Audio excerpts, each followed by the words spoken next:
Good morning.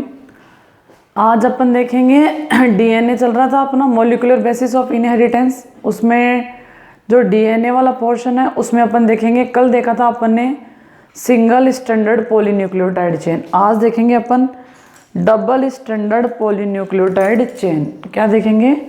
Double standard polynucleotide chain.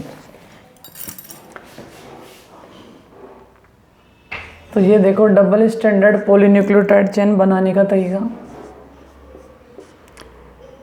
ये pentose sugar हो गई आपकी।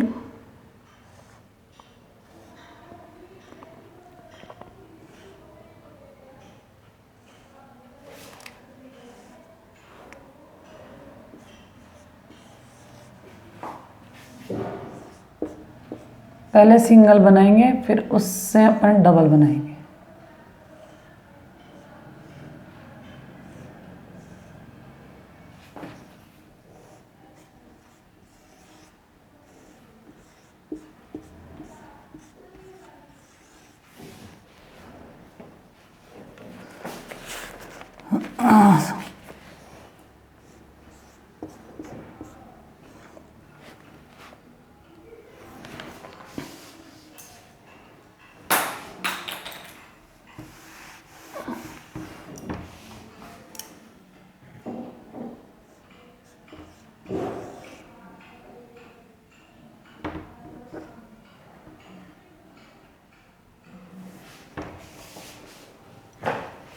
थोड़ा पास में बना देती हूँ मैं, जगह कम है इसलिए।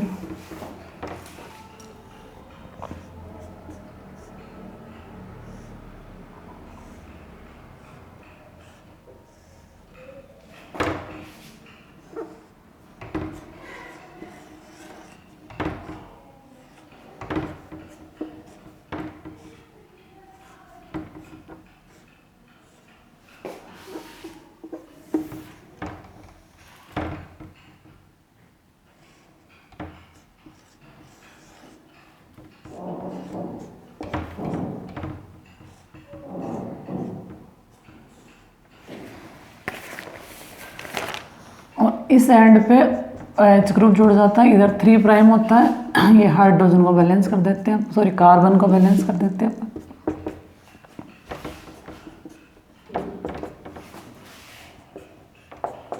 उधर 3 प्राइम है, इधर क्या हो गया आपका 5 प्राइम। तो ये हो गया आपकी सिंगल स्टैंडर्ड पॉलीन्यूक्लियोटाइड चेन। अब बनाते हैं अपन डबल स्टैंडर्ड। अब यहाँ से क्या जुड़ जाएगा आपका नाइट्रोजन बेस। ये एडेनिन जुड़ गया इधर, फिर इससे दूसरा जुड़ जाएगा इधर थाइमिन जुड़ गया आपका, इधर गवानिन जुड़ गया आपका, और इधर साइटोसिन जुड़ गया। ये सिंगल स्टैंडर्ड है। अब एडेनिन का अपोजिट होता है आपका थाइमिन। अब अपन बना देते हैं पेंटोस शुगर हो गई आपकी। ये इस चेन को बनाने में बिल्कुल भी गड़बड़ नहीं करनी है। ये फॉस्फेट ग्रुप हो गया। अब जो नाइट्रोजन बेस होंगे ऐसे जुड़े होंगे। इधर OH ग्रुप जुड़ गया, अपोजिट होते हैं। OH की तरफ कौन सा प्राइम होगा आपका 3 प्राइम होगा। ये फॉस्फेट ग्रुप हो गया। फिर इधर आपकी शुगर बन जाएगी।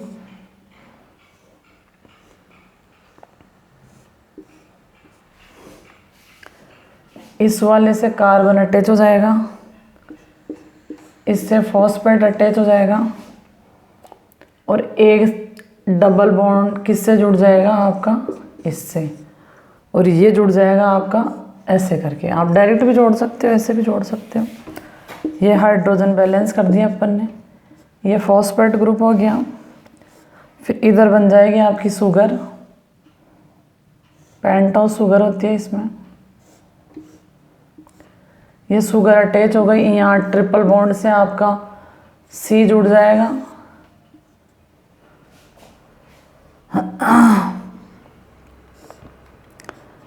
इधर आपका कार्बन अटैच हो जाएगा।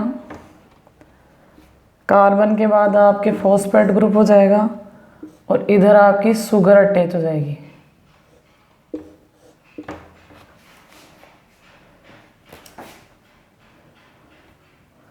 फॉस्फेट ग्रुप यहाँ से जुड़ जाएगा, ये ट्रिपल बॉन्ड से यहाँ से G अटैच हो जाएगा इस वाले बॉन्ड से।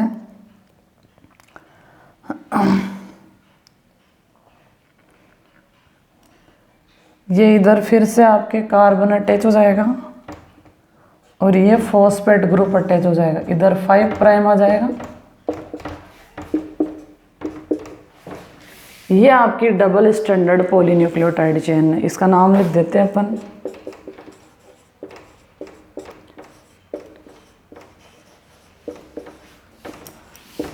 Double strand polynucleotide chain.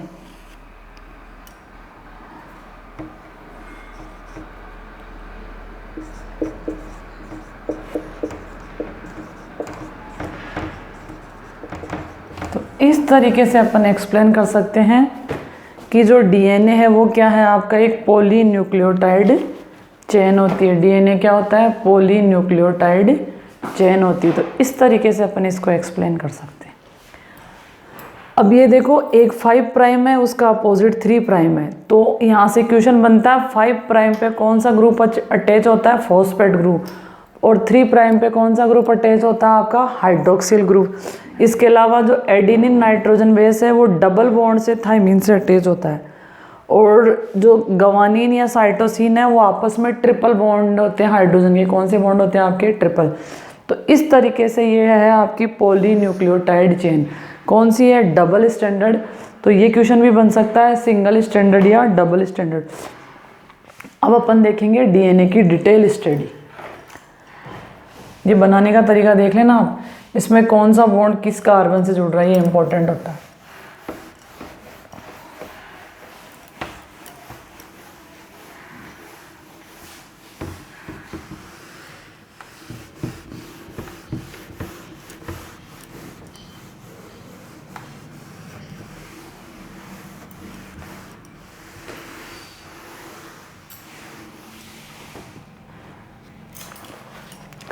अब लिखेंगे अपन structure of DNA. Structure of DNA. देखो डीएनए कैसा होता है, कैसे बनाना, आपको बनाने का तरीका देख लेना आप। ये डीएनए की 2 स्ट्रैंड होती है। डीएनए कैसा होता है आपका, डबल स्टैंडर्ड होता है। ठीक है, ज़्यादातर लोग ऐसे बनाते हैं डीएनए को। ये तरीका गलत है। ये तरीका क्या होता है आपका, गलत होता है।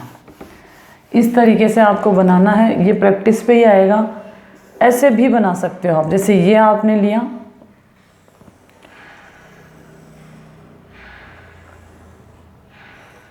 ऐसे भी बना सकते हो आप। दोनों तरीके से जो आपको सही लगे उससे बना लीजिए आप। ये एक स्टैंड हो गई। अब जो दूसरी वाली स्टैंड है वो कैसे बनेगी आपकी,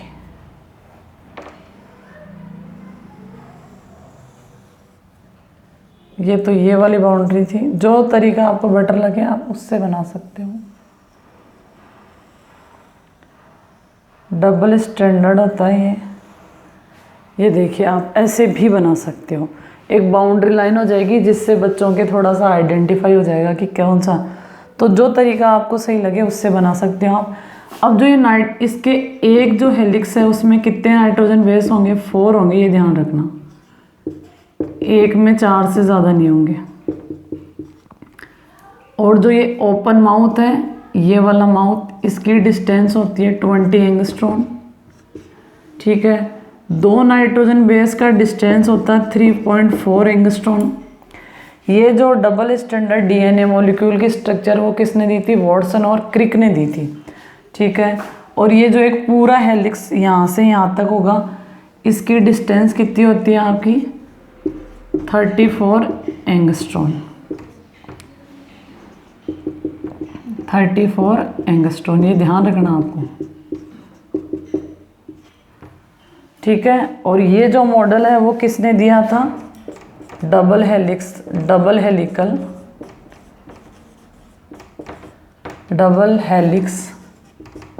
model of DNA, model of DNA ये दिया था आपके वॉटसन और क्रिक ने। तो क्वेश्चन आता है डीएनए को डिस्कवर्ड किसने किया था? मिशर ने किया था। जबकि डबल हेलिकल मॉडल किसने दिया था? आपके वॉटसन और क्रिक ने।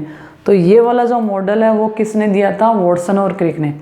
अब जो डीएनए की कोइलिंग है, किस तरफ ये घूम रहा है, उसके बेसिस पे डीएनए कई टाइप के होते हैं, A DNA, B DNA, Z DNA. Actual में जो वॉटसन और क्रिक ने दिया था वो कौन सा था आपका? ये था आपका बी डीएनए। ये कौन सा था? B DNA. ये डिपेंड करता है कि जो हेलिक्स है उसकी कोइलिंग किस तरफ हो रही है। तो ये था आपका बी डीएनए। तो अब अपन डीएनए के बारे में डिटेल से देखेंगे। तो जेम्स वॉटसन और क्रिक है, उसने डीएनए की डिटेल स्टडी दी थी। डीएनए एक डबल स्टैंडर्ड मॉलिक्यूल होता है, ठीक है। इसके अलावा जो डीएनए की डिस्कवरी की थी वो किसने की थी? आपके मिशर ने, फ्रेडरिक मिशर था उसका नाम। इसके अलावा इन्होंने जो स्ट्रक्चर दिए वो किससे दिए? एक्सरे क्रिस्टलोग्राफी से। एक आपकी टेक्निक होती है एक्सरे क्रिस्टलोग्राफी, उससे इन्होंने डिस्कवर करके बताई कि डीएनए एक्चुअल में ऐसा दिखता है। इसके लिए इनको 1962 में नोबेल प्राइज़ भी मिला। जो आपके वॉटसन और क्रिक है, इन दोनों को नोबेल प्राइज़ भी मिला। इसके अलावा अपन अगर बात करें कि डीएनए में क्या होता है, जो डीएनए है इसमें क्या होगी, जो ये बैकबोन बनी हुई है ये किसकी होगी? फॉस्फेट की होगी। फॉस्फेट और शुगर की क्या होगी? आपकी बैकबोन होगी। मतलब जो ये स्ट्रक्चर बना हुआ है, ये जो अपन ने कोल्ड किया है, ये वाला, ये जो बैकबोन है ये होती है फॉस्फेट और शुगर की। और बीच बीच में क्या होते हैं आपके? Nitrogen base. नाइट्रोजन बेस आपस में हाइड्रोजन बॉन्ड से अटैच होते हैं, ठीक है। इनके बीच में कौन सा बॉन्ड होता है? Beta glycosidic bond. कौन सा बॉन्ड होता है आपका? बीटा ग्लाइकोसिडिक बॉन्ड होता है। अब एक इम्पॉर्टेंट चीज़ है, जितने इसमें प्यूरिन्स होंगे उतने के उतने पिरामिडिन्स होंगे। अपन नाइट्रोजन बेस देख चुके, दो टाइप के होते हैं, प्यूरिन्स और पिरामिडिन्स। तो जितने प्यूरिन्स होंगे उतने ही क्या होंगे? आपके पिरामिडिन्स। जैसे मान लो ये प्यूरिन्स है, ये 10% है, तो पिरामिडिन्स भी कितने होंगे आपके? 10% होंगे। जो प्यूरिन और पिरामिडिन है उनका परसेंटेज क्या होगा आपका? इक्वल होगा। इसके अलावा जो डीएनए है उसके अंदर जो गवानीन और साइटोसिन है, G ट्रिपल बॉन्ड C है, इसकी वजह से ये ज़्यादा स्टेबल होता है। अच्छा सा क्वेश्चन है, जो डीएनए में है उसमें जो triple bond hydrogen bond present है गवानीन और साइटोसिन नाइट्रोजन बेस के बीच में, इसकी वजह से ये डीएनए मॉलिक्यूल ज़्यादा स्टेबल होता है, ठीक है। इसके अलावा जो गवानीन और साइटोसिन का रेशियो है और एडिनिन और जो थाइमिन का रेशियो है वो क्या होता है आपका? इक्वल होता है। अब एक लॉ आता है इरविन चरगाफ्स लॉ। अच्छा सा क्वेश्चन बनता है यहाँ पे वन वर्ड वाला, तो इसको मैं रफ कर देती हूँ। अपन देखते हैं, एक साइंटिस्ट थे, उन्होंने एक लॉ दिया है, वो देखो, इरविन चरगाफ,